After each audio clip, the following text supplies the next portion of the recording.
மத்தேயு 20:25-26 அப்பொழுது இயேசு அவர்களை கிட்ட வரச் செய்து, புறஜாதியாருடைய அதிகாரிகள் அவர்களை இருமாப்பாய் ஆளுகிறார்கள் என்றும், பெரியவர்கள் அவர்கள் மேல் கடினமாய் அதிகாரம் செலுத்துகிறார்கள் என்றும் நீங்கள் அறிந்திருக்கிறீர்கள். உங்களுக்குள்ளே அப்படி இருக்கலாகாது. உங்களில் எவனாகிலும் பெரியவனாய் இருக்க விரும்பினால் அவன் உங்களுக்கு பணிவிடைக்காரனாய் இருக்க கடவன்.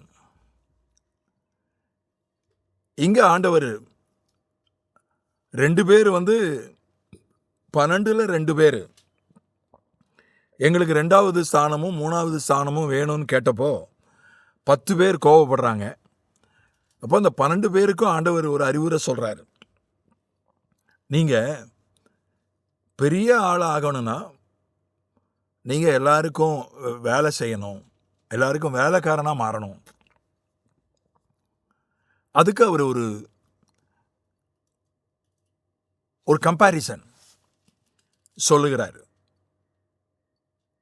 உலகத்தாரோடு ஒப்பிட்டு ஒரு ஒப்பீடு சொல்கிறார். 25 புறஜாதியாருடைய அதிகாரிகள் அவர்களை இருமாப்பாய் ஆளுகிறார்கள்,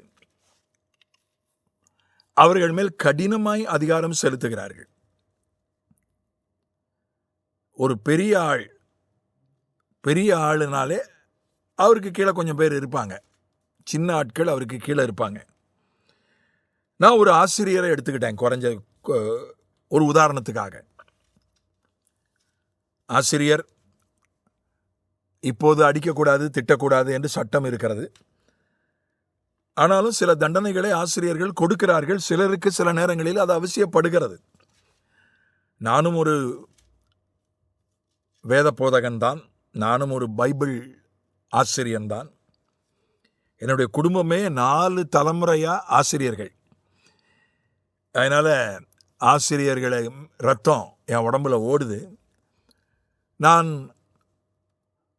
6வது வகுப்புக்கு பள்ளிக்கூடம் மாறி உயர்நிலை பள்ளிக்கு போனேன். அங்கே என்ன தண்டனைனா பெஞ்சு மேலே ஏறி நிற்க வைக்கிறது தண்டனை. நான் படித்த 5வது வரை படித்த பள்ளிக்கூடத்தில் பெஞ்சு மேலே ஏறி நில்லுன்னு சொல்லுவாங்க. கோவத்தில் ஏறி நிற்க வேண்டியதில்லை, விட்டுருவாங்க. நான் போன புது பள்ளிக்கூடத்தில் பெஞ்சு மேலே ஏறி நிற்கிறது சாதாரண தண்டனை. அது எனக்கு தெரியாது. நான் சிரிச்சானோ பேசினானோ தெரியல, நான் தப்பு பண்ணானா தெரியல, அல்லது ஆசிரியர் தவறாக புரிஞ்சுக்கிட்டாரா தெரியல. என்னைக்கு போன உடனே ஒரு கண்டிப்பை காட்டுவாங்க, போன உடனே ரொம்ப கண்டிப்பாக இருப்பாங்க. ஏன்னா பல்வேறு ஸ்கூல்லேருந்து வந்திருப்பாங்க புதிய பள்ளிக்கூடத்துக்கு. பெஞ்சு மேலே ஏறி நில்லுன்னு சொன்னார் ஆசிரியர். ஏன்னா நான் பழைய ஸ்கூலில் அப்படி சொல்லுவாங்க, விட்டுருவாங்க. பழைய ஸ்கூலில் உள்ள பழக்கத்தில் ஹைஸ்கூலுக்கு வந்த உடனே நான் அப்படியே நின்றுட்டு இருந்தேன். நான் சொல்கிறேன், நீ ஏறலை, என்னை மதிக்கலைன்னு சொல்லி நல்லா அடிச்சிட்டார். அந்த ஆசிரியர் என்னை நல்லா அடிச்சிட்டாரு. எனக்கு ரொம்ப கஷ்டம். சரி, நான் ஏறி நிற்கலை, அது பழைய பள்ளிக்கூட பழக்கத்தில் ஏறி நிற்கலை, அதுக்காக இவ்வளவு அடிக்கணுமா எப்படின்னு எனக்கு ரொம்ப வருத்தம் அந்த ஆசிரியர் மேலே. ஆனால் அந்த ஆசிரியர் தான் எனக்கு உள்ளே இருக்கிற பேச்சு திறமையை கண்டுபிடிச்சி என்னை பேச்சு போட்டிக்கு அனுப்பி வச்சார். திருக்குறள் ஒப்புவித்தல் போட்டி, பேச்சு போட்டி, இதுக்கெல்லாம் அனுப்பி வச்சது அவர் தான். அதில் நான் முதல் பரிசு வாங்கி வந்த போது என்னை குறித்து வகுப்பில் அவர் பாராட்டி பேசினார். திருக்குறள்லாம் சொல்லி என்னை பாராட்டினார். தோன்றீர் புகழோடு தோன்றுக, அத்திலார் தோன்றலின் தோன்றாமை நன்று அப்படின்னு திருக்குறளை சொல்லி பிரைட் கெனடி அவன் புகழ் பெறுவதற்காகவே அவன் பிறந்திருக்கிறான், அந்த மாதிரி ஏதோ அவர் சொன்னார். அவர் அடித்தது எனக்குள்ள ஒரு நெகட்டிவான, ஒரு எதிர்மறையான ஒரு பாதிப்பை ஏற்படுத்தியது. அதோடு விட்டுருந்தாருன்னா நான் ஒருவேளை சோர்ந்து போயிருப்பேன், தளர்ந்து போயிருப்பேன் படிப்பில். ஆனால் எனக்குள்ளே இருக்கிற பேச்சு திறமையை கண்டுபிடிச்சி போட்டிகளுக்கு அனுப்பி என்னை ரொம்ப பாராட்டி உற்சாகப்படுத்தினார். இன்றைக்கி எனக்கு ஓரளவுக்கு பேசுகிற ஒரு திறன் இருக்கிறது. இன்றைக்கு நான் ஒரு பிரசங்கியாராக இருக்கிறேன். வேத வசனத்தை பகுத்து பேசுவது ஆண்டவருடைய கிருபை. அது ஆவிக்குரிய வரம், அது இயற்கையான விஷயம் அல்ல. பேச்சுத்திறனும் ஆண்டவர் கொடுத்த வரம் தான், ஆண்டவர் கொடுத்த திறன் தான். ஆனால் அவர் என்னை கண்டுபிடித்து எனக்குள்ளே இருக்கிற நல்ல விஷயத்தை கண்டுபிடிச்சி, ப்ளஸ் பாயிண்ட்டை கண்டுபிடிச்சி, அதுக்கு ஒரு வாய்ப்பு கொடுத்து, அதில் உற்சாகப்படுத்தி, அதுதான் நான் பேச்சாளராய் வருவதற்கு ஒரு ஆரம்ப புள்ளி. அதுதான். அப்படி என்றால் யோசித்து பாருங்க, அடித்தது அது ஒரு கடினமான ஒரு விஷயம். தன்னுடைய அதிகாரத்தை கடினமாக அவர் பயன்படுத்தினார். அவருக்கு அதிகாரம் உண்டு, இப்போ கிடையாது. அப்போ அடிக்கிறதுக்கு அதிகாரம் இருந்துச்சு, இப்போ சட்டம் வந்துச்சு. ஆனால் அதை கடினமாக என் மீது அவர் பயன்படுத்தினார். அதனால் எனக்குள்ள எதிர்மறையான ஒரு விளைவு தான் ஏற்பட்டுச்சு. ஆனால் எனக்குள்ளே இருக்கிற ப்ளஸ்ஸை கண்டுபிடிச்சி, அவர் கிறிஸ்தவர் கிடையாது,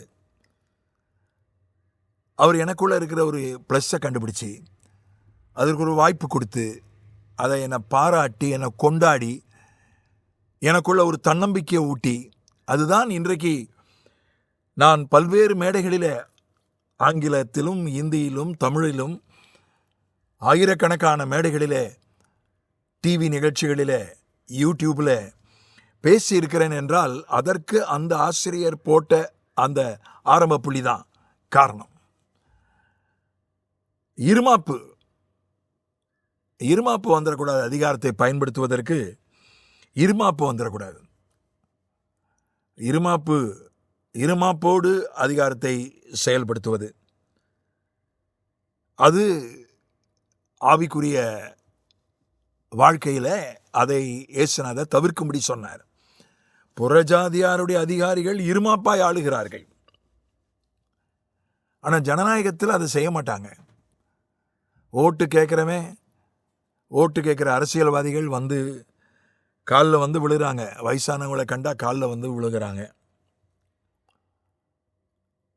வந்து வீடு வீடாக வந்து 2 கையும் எடுத்து வணங்கி ஓட்டு கேட்குறாங்க. தங்களை தாழ்த்தி வராங்க. அன்றைக்கு ஜனநாயகம் கிடையாது. அன்றைக்கு மன்னர் ஆட்சி, மன்னரால் நியமிக்கப்பட்ட அதிகாரிகள் இருமாப்பாய் ஆண்டார்கள். ஆனால் இன்னைக்கு அதிகாரிகள் சிலர் இருமாப்பாய் இருக்கிறது உண்மைதான். நான் வாலிபனாக இருந்தபோது ஒரு கிராம நிர்வாக அலுவலரை பார்க்க போயிருந்தேன். அவருக்காக காத்திருக்க சொன்னார்கள். காத்திருந்தேன். அவர் வந்தப்போ நான் எழும்பி நிற்கலை. வெளியில், அவர் அறைக்கு வெளியில் தான் உட்காந்துருந்தேன். அவர் வந்தப்போ சிலர் எழும்பி நின்னாங்க.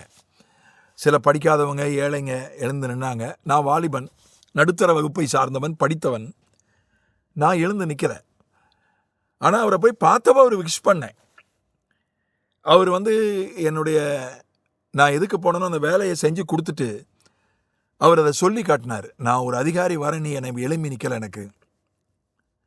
எனக்கு மரியாதை கொடுக்கல என்று அதை அவர் சொல்லி காட்டினார். எதிர்பார்ப்பு, எனக்கு எழுந்து நிற்கணும் அப்படின்ற எதிர்பார்ப்பு. அது ஒவ்வொருவருடைய வழக்கம். அவருக்கு நான் எழுந்து நிற்கணும் அப்படின்னு கட்டாயம் கிடையாது. ஏன்னா அவர் என்னுடைய மேல் அதிகாரி இல்லை. அதனால் நான் அவருக்கு எழுந்து நிற்கணும்னு அவசியம் இல்லை. நான் இன்றைய காலகட்டமாக இருந்தால் கூட, இன்றைக்கு எனக்கு வயதாகிவிட்டது, நான் ஒரு பொசிஷனுக்கு வந்துட்டேன். ஆனால் இன்றைய தினத்தை விட அன்றைக்கு கொஞ்சம் எனக்கு பக்குவம் கம்மி தான். ஆனால் நான் எழுந்து நின்றிருக்க வேண்டும் என்கிற அவசியம் இல்லை. நான் அவர் அறைக்குள்ளே உட்கார்ந்திருந்தால் நிச்சயமாக எழுந்து நிற்க, அவருடைய அறை, அவர் தான் அங்கே பெரியவர், நான் எழுந்து நின்றிருக்க வேண்டும். நான் வெளியில் தான் உட்காந்துருந்தேன். அது ஒரு பொது வெளி மாதிரி தான். நிறைய அறைகள் உண்டு, பொது வெளி தான். அதனால் அவருக்கு நான் எழுந்து நிற்க வேண்டும் என்று கட்டாயம் இல்லை. ஆனால் அவர் அதை எதிர்பார்த்தார், சொல்லி காட்டினார், அதை அவர் டிமாண்ட் பண்ணினார், கேட்டார். இதுதான் இருமாப்பு. எனக்கு எல்லாரும் வணக்கம் வைக்கணும், என்னை கண்டா எழுந்து நிற்கணும், நான் சொன்னால் ஏற்று பேசக்கூடாது அப்படின்னு ஒரு இருமாப்பு. அது அதிகாரிகளுக்கு சில நேரங்களிலே வந்து விடுகிறது. அரசியல்வாதிகளுக்கும் அபூர்வமாக வந்து விடுகிறது. மற்றபடி அவர்களுக்கு ஓட்டு வேண்டும். அவர்கள் பெரும்பாலும் அரசியல்வாதிகள் இருமாப்பு காட்டுவதில்லை. அவர்களிடத்தில் வேறு விதமான தவறுகள் இருக்கிறது. அதனால் அது குடும்பமாக இருந்தாலும் சரி, அது கல்வி நிலையமாக இருந்தாலும் சரி, அலுவலகமாய் இருந்தாலும் சரி, தேசமாக இருந்தாலும் சரி, சபையாக இருந்தாலும் சரி, ஒரு பாஸ்டர் அறிவிப்பு கொடுத்தார், என்னை ஐயா என்று தான் கூப்பிட வேண்டும். என்னை யாரும் வேறு விதத்தில் கூப்பிடக்கூடாது. இது ஒரு சென்னை பட்டணத்தில் ஒரு பாஸ்டர் கொடுத்த அறிவிப்பு. ஒரு 20-30 வருஷங்களுக்கு முன்னதாக கொடுத்த அறிவிப்பு. என்னையோடு யாரும் கை குலுக்கக்கூடாது, என்னை வணங்கத்தான் செய்ய வேண்டும். என்னுடைய மனைவியை யாரும் சிஸ்டர் என்றோ உறவினர்கள் கூட முறை சொல்லி கூப்பிடக்கூடாது, பாஸ்டர்மா என்று தான் கூப்பிட வேண்டும். இப்படி அறிவிப்பே கொடுத்தார் ஒரு பாஸ்டர். அதனால தான் வேதத்தில் போட்டிருக்கு, இருமாப்பாய் ஆளாதீர்கள். 1 பேதுருவில் நம்ம படிக்கிறோம், நீங்கள் இருமாப்பாய் ஆளாதீர்கள் என்று பாஸ்டர்களுக்கு பேதுரு எழுதுகிறான். அதனால் இந்த தாழ்மையை நான் சில ஊழியக்காரர்களிடத்தில் தான் பார்க்கிறேன். பல ஊழியக்காரர்களிடத்தில் தாழ்மையை என்னால் பார்க்க முடியலை. 1 பேதுரு 5ஆம் அதிகாரத்தில் 3ஆம் வசனம், சுதந்திரத்தை இருமாப்பாய் ஆளுகிறவர்களாய் அல்ல. அதனால் இந்த இருமாப்பு தலைமை பண்புக்கு எதிரி. கடினமான விதத்தில் அதிகாரத்தை பயன்படுத்துவது தலைமை பண்புக்கு எதிரி.